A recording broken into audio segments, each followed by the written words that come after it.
it. I'm glad to see so many of you are telling me where you're from already. You know already that I love hearing that.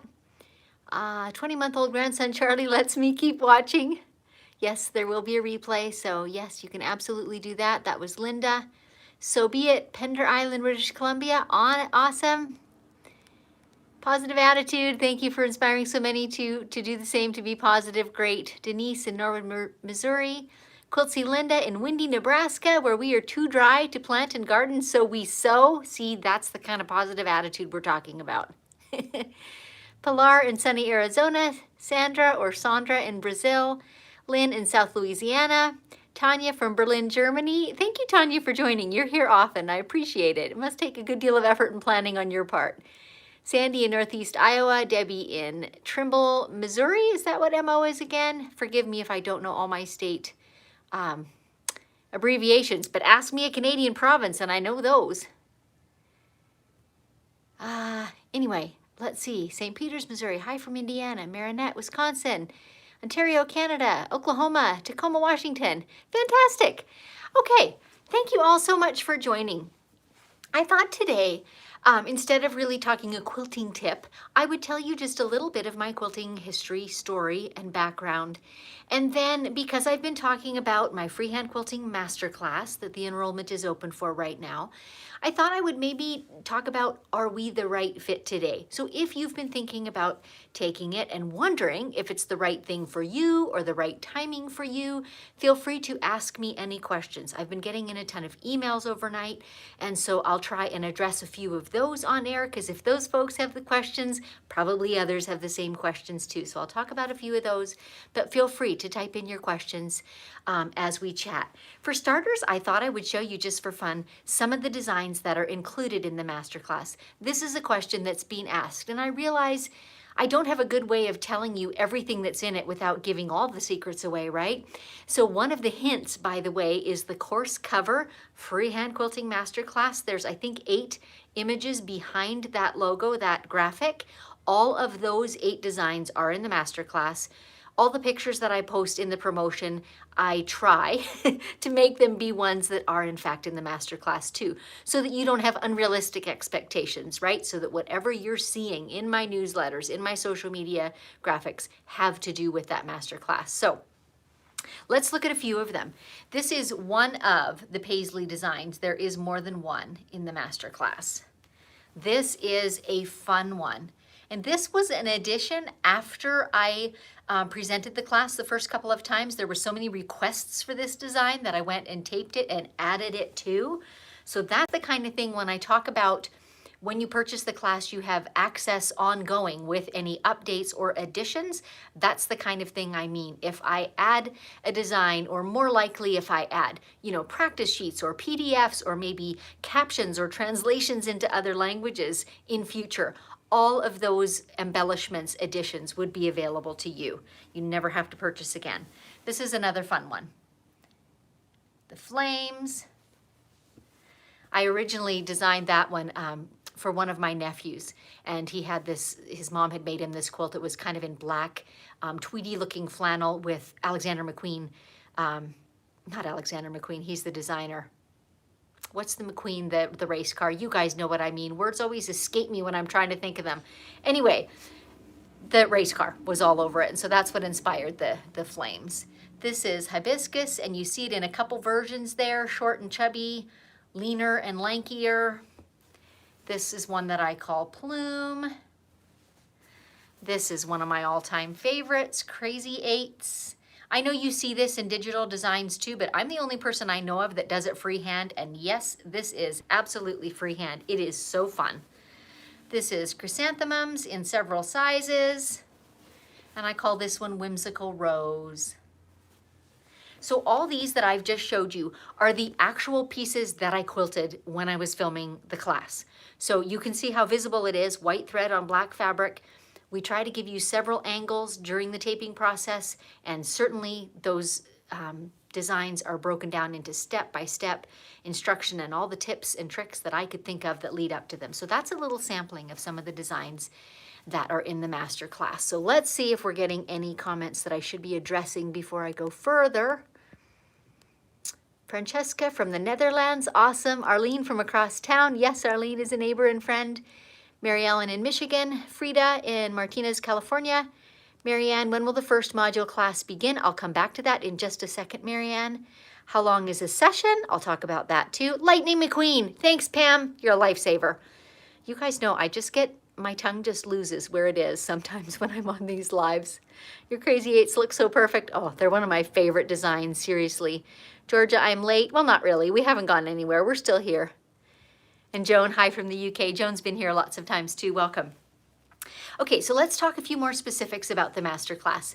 The very first module releases this coming Friday on the 21st of April. So it releases for me in the wee hours of the morning on Friday the 21st. If you're in Australia, you actually get it Thursday evening, I understand, from my Australian students. So there's a little bit of play there. So it is pre-recorded, so you don't have to show up at any specific time. Just the module becomes open and accessible to you at a certain time, so you can watch it whenever you like. So first one comes out Friday, April 21st, and each Friday thereafter until all 6 modules are open. The 3 bonus modules that I've talked about in the workshop all open on the first day as well. And so at that point, at the end of the 6 weeks, then it's all open to you and you can watch it at your leisure as often as you like, for as long as you like. You always have access to it. So that's what I mean by kind of lifetime access, right? And any things that I add to it, as I mentioned, I've added a new design. I've certainly added photo albums with pictures of these designs used in actual quilts. I've added more and more doodle sheets for practicing over time. So, and there's things I foresee in the future. I foresee in the not too distant future actually re-filming the whole thing. I talked about doing it this year. I don't know if that's going to happen. I have some ideas and I might need a professional videographer to carry out some of these ideas, so we'll see. But if and when that does happen, all of that too will be available to you at no additional cost. You're in. So what was one of the other questions that I've already forgotten? Oh, how long? Approximately how long are they? They really vary, but within each module, there are multiple chapters so that you can find them easily. So for example, every single design, though there might be 6 designs presented in a module, each design has its own lesson so that you can find it by name. And I call theory portions in the modules as well. And so they're more, they might be talking about the mechanics of tools or of practice methods or of my thought processes when I'm working out a new design. I call that theory. Those are kept separate as well so that you can go back and find the chapters. So I would say each chapter or lesson is probably 2 to 10 minutes-ish, but there are sometimes 3 or 4, and I think some of the lessons have as many as 10. So overall, I believe there's about 10 hours. I should go back and add them all up. That would take a minute, but I should go back and add them all up to tell you. But that gives you at least a bit of a guideline, and those small segments also help when you want to absorb it just a little bit at a time. There's no need to watch the whole thing in sequence, in order. I talk about this in the introduction to the masterclass. There's no intention, there's no expectation that you'll be able to learn all the designs in 6 weeks. I don't think that's possible unless you're quilting full-time, and maybe not even then. It is certainly my intention that each grouping gives you a sampling and gives you some variety, and I expect that you'll pick 1 or 2 favorites and work on those and quilt them out on a couple of projects, and then go ahead to the next module. Pick a couple favorites from that one, and then knowing what all is in there, you can circle back around in coming months and years. And when you want to add another design, you need another paisley, or you want to learn the flames, you've never done them before, you can go back and pick them up at any point. So there's no expectation to keep up or to absorb it all. There's quite a lot of content in there. So hope that helps. A lot of people ask, do I need practice sandwiches? What do I need to have ready for this?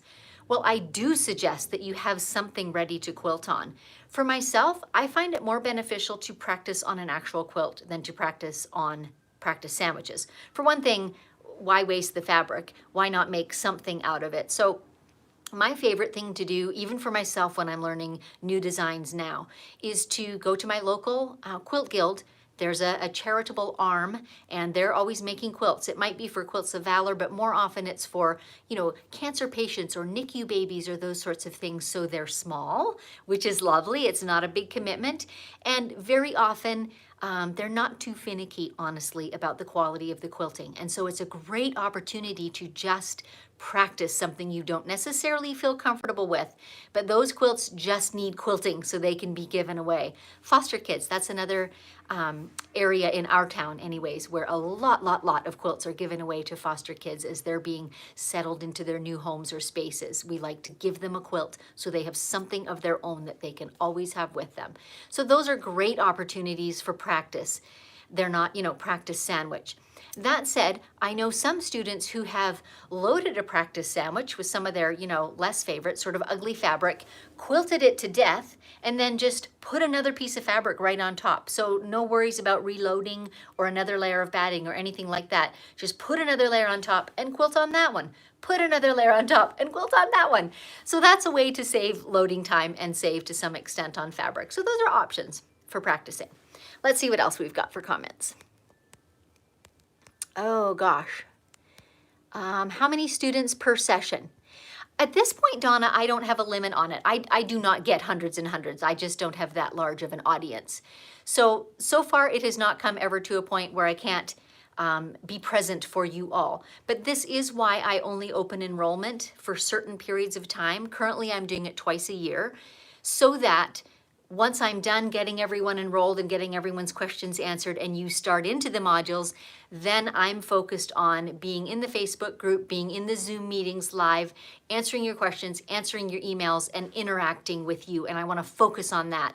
And that takes the better part of 2 months. So that's why I limit the enrollment to periods of time so that I can then sort of switch gears and be in teacher mode. So even the lessons are pre-recorded, which I mentioned earlier, the actual lessons, but there's quite a bit of interaction that goes on all the same. And I love that. I never want to give that up. Lauren needed this break from my breaking thread every few inches. Oh gosh, you know that I know that feeling, Lauren. I think you were here last Friday when I was having such a thread breaking issue. Phyllis, I'm interested in your needle that you pulled frayed threads that are between the batting and top while quilting. What needle did you use and how was it roughed up on the end?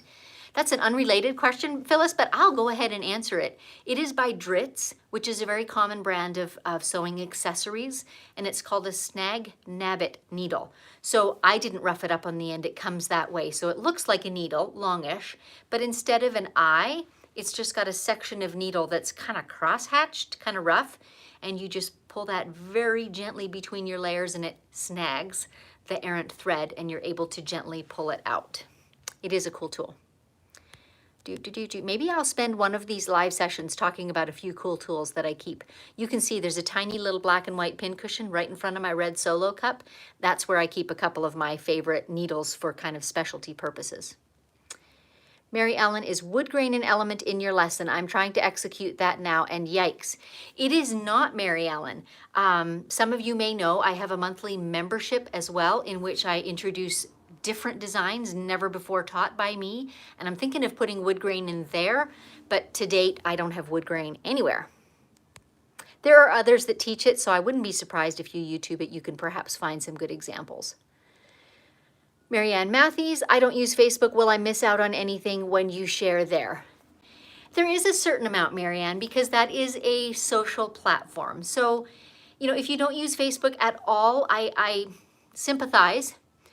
Consider possibly being there just to take part in that group. But if you don't care to, I get it. I totally get it. I will, all the live question and answers are done in a Zoom meeting, right? So it's just exclusive to the students. And I also record it and upload it right into the course. There's a module in there that's the question and answer sessions. So you can attend the Zoom meeting live. You can come back and listen to the recording. You can even email me questions at any time and I'll answer them in those Zoom sessions so that you can refer back to those answers. So those are ways. I am active in the Facebook group, and that's where a lot of students go to, for example, post a picture of a quilt and say, what shall I quilt on this? Anybody have ideas? And this conversation gets sparked and these ideas get shared. That is the type of thing that happens in the Facebook group. And yes, you would miss out on that. But the interaction with me in the Q&A sessions, you would still have access to that for sure. Let's go back a little bit more. Miriam, what's the difference between your monthly advance membership versus the masterclass? A couple of things. For one, I try to keep the designs are entirely separate. So what I have taught in the masterclass, I will never teach in the monthly membership. I don't want those who did purchase the masterclass to feel like, you know, other people are sort of getting it without buying. So they're all new designs. One of the reasons I created the membership is because I have more ideas and more designs in my head, and I can't keep making the masterclass ever larger. 30 is already a lot of different designs to have in it. So Advance, the monthly membership, was a good way to give those additional designs. Plus, it has a little bit different focus. Where the Freehand Quilting Masterclass, the big focus is on edge-to-edge, sort of all-over designs that you lay over a whole quilt. In the monthly membership, there's a little less about that. Maybe it's 50% about that. But then there is additionally some custom quilting, so some problem solving that I've done, some motifs that I love, some designs that I love. Plus I bring in guest presenters to talk about other topics. I've had one in recently who does do a lot of custom quilting.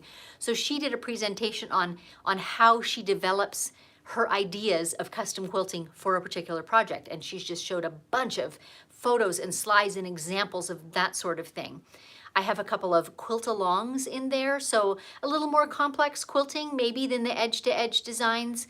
I think I've shown one or two of them as YouTube episodes, but in the membership, I really taught how to do them, showed my ruler, showed how I marked it, gave doodle pages for the designs that I quilted, that sort of thing, so more in-depth. And I don't know what all it will contain in future. I keep adding to it, so it's an ever-growing library of lessons. So every month I add at least 2 new things to it. So that one is growing, but they are different quilting content, and the Advance leans a little more toward custom or toward at least mixed quilting, where the Masterclass focuses pretty heavily on the edge-to-edge and couch quilting. And I realize in my talking that I haven't told any of my story yet. We've just been getting going talking here. So I will circle back around to that. If you're wanting to hear a bit of my story, I promise I will give you some minutes of that. Jeannie McNeil, the modules are well organized. I'll let you guys read Jeannie's comment. It's longish. Jeannie was one of my early students, and she's a trooper, and she still is in the Facebook group and interacts and encourages people. I have a number of alumni students who are very active in there, and their experience is wonderful. Like, I don't know everything, so they bring their experience to bear when people ask questions about tension or what needle shall I use or these sorts of things. It's very much the collective mind at work in there. Okay, that looks like the end of the chat points for the moment. So let's talk a little bit about my story. I grew up, and I've talked about this in different places. Maybe you already know some of this, so forgive me if I repeat myself a little. But I grew up about 1,000 miles north of Washington State in very northern Canada. My parents were pioneers, so I was born in Ontario, which is the eastern side of Canada. And my parents, when I was quite small, moved to the western side of the country, to an area that we didn't have a road to our property. We built that. We didn't have electricity or running water, and it was some years until we got that in. So we very much pioneered. We lived in a log cabin initially, and then a 2-story multi-bedroom house. And if you listen to my very first podcast episode with my sister, my podcast is called Measure Twice, Cut Once. If you listen to the first episode, we talk about the bathrooms that were situated on the first floor and the second floor and how we had a gravity-fed shower apparatus in there, and we tell some funny stories about that. I won't bore you with them now, but some things came out of that bear on my quilting journey. One of them is, because we didn't have electricity, we certainly didn't have television, and we didn't even have games, you know, electronic games when I was a kid. But winters were half the year, and they were the time of year when my mom, you know, we were farmers in the summer, but in the winter, my mom got out the crafts. So it was knitting, it was crocheting, it was hand embroidery, and it was making quilts. So that's where I first learned to sew and to make quilts. So I learned to sew on a treadle sewing machine. I still have that treadle to this day and still sew on it from time to time. And I learned to hand quilt as well. That's all that my mom did. And she did not know about quilting industry. I mean, it wasn't that big anyway, 70s, 80s, early 90s. But she would not have known, about fabric lines, or she didn't know about rotary cutters when they came out. We still used ballpoint pens and traced our little cardboard templates and cut them out and pieced them and etc. And then we relied on the quilting process to like stretch that all into shape, right? And then quilted it into place. So that's how I got my appreciation for quilts and for handwork and for really the love that goes into things that are handmade.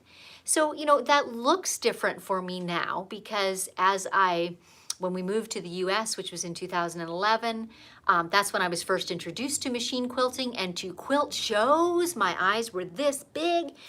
And I really got into that because by then I did not know other people that did hand quilting and I wanted to make more quilts, faster.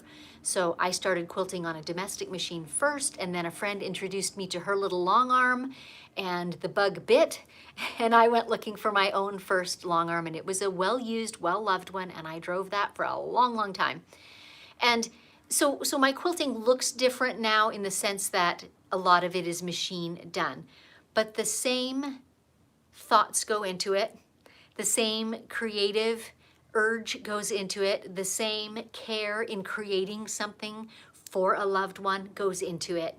So it's kind of fun to look back and appreciate how those threads that weave through my quilting journey have never changed, though some of my tools have changed. I bet you there's a lot of you out there who have similar experiences, or at the very least remember your mom or grandma, doing things in the handmade way. It is kind of comical. I still do get comments from time to time on social media posts, I remember when we did that the real way by hand, and I remember that too, and I can appreciate that too, but I also can appreciate the speed and the accuracy and the precision and the fun that quilting with a machine is. So that's a little bit of my story.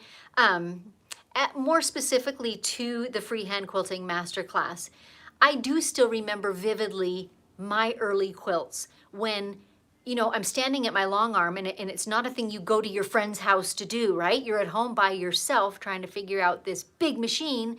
And because mine was used, there weren't really manuals. There was certainly no free instruction given to me at all. I brought it home, set it up ourselves, and I just started learning it the hard way. So I remember those feelings of utter frustration when things wouldn't work, and of utter, feeling out to sea when I didn't know, like, is it appropriate to break thread here or there? Or should I not? Or do I have to tie and bury the threads? Or does batting have to be right side up? Or, all these things that you just don't know when you're quilting by yourself. So that was one of the pushes that I felt toward building this course. And you can see I'm pretty chatty. That comes through in the course too. But I do have this urge to ease that learning journey for you by sharing as much as I can of what I have learned and what I know. So that drives me too. Let's see what else is being commented here. Hello, Barbara.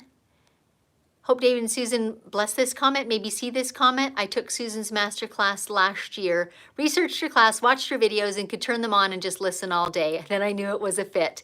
That's a really sweet compliment because the truth of the matter is there's lots of people out there that teach quilting or teach long arm quilting. And I might not be the right person to teach for you. You might just get tired of hearing my voice in your ear. And I get that. If it's not the right fit for you, if it's not the right time for you, there is zero pressure at all involved. So, for starters, I'll be open. It's April now and enrollment is open, and it's going to be open again in November. So if April, May, June is not the right time for you, wait till November. There's no pressure. And if I'm not the right person for you, that's utterly fine too.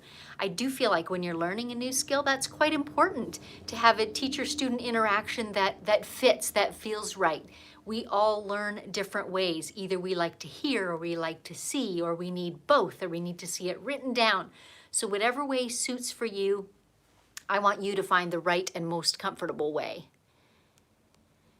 Donna, I can relate to that, the cold stories. I'm sure. I'm in Northern Ontario, Canada. I have a few long armers in my community, but no dealer or help with long arm problems. Okay, gotcha. That's what you're relating to. I thought it was the cold weather for a minute. I think that's honestly true of a lot of long armors. I hear from tons of people who live in rural areas and don't have ready access to maybe to guilds or to classes. Lots and lots of people say, oh, I never got any training from my dealer. And the truth of the matter is, even if your dealer offers you training, it's so compressed into such a short period of time. It's like drinking from a fire hose. And, you know, they maybe tell you, but you're only picking up, you know, a few percent of what they're telling you. It takes time to digest and time to kind of master it and get it into your muscles and get it into your head. So being able to slow it down and come back to it at your leisure, I think is key. So I appreciate the dealers that try to train. I also appreciate the difficulty that they're facing because they're trying to pack all this information, you know, into a short hour or couple hours of time, and it's pretty well impossible for you to absorb that all that quickly. So hopefully I'm bridging some of that gap. And I'll mention too, since the masterclass was recorded, I have changed long arm brands. This does not at all affect the class. I don't think anywhere in the class you see my whole machine. It's all, you know, it's either me standing talking like this or it's close-ups of the quilting. So it is not relative at all to features of a machine or to brand specific type features at all. So whatever brand you use, this can be helpful for you. I do get asked a lot if this is suitable for those who work at a sit-down long arm or at a domestic machine.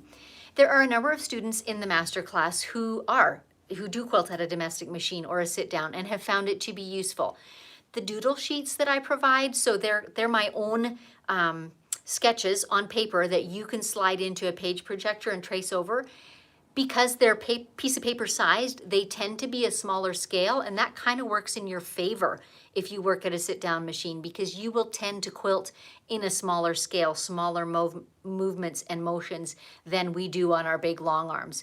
So there is that factor. But I will be honest too, all of the demos are currently done on a long arm, and there are some few designs that are row-based, and so they may be trickier to quilt on a sit-down machine.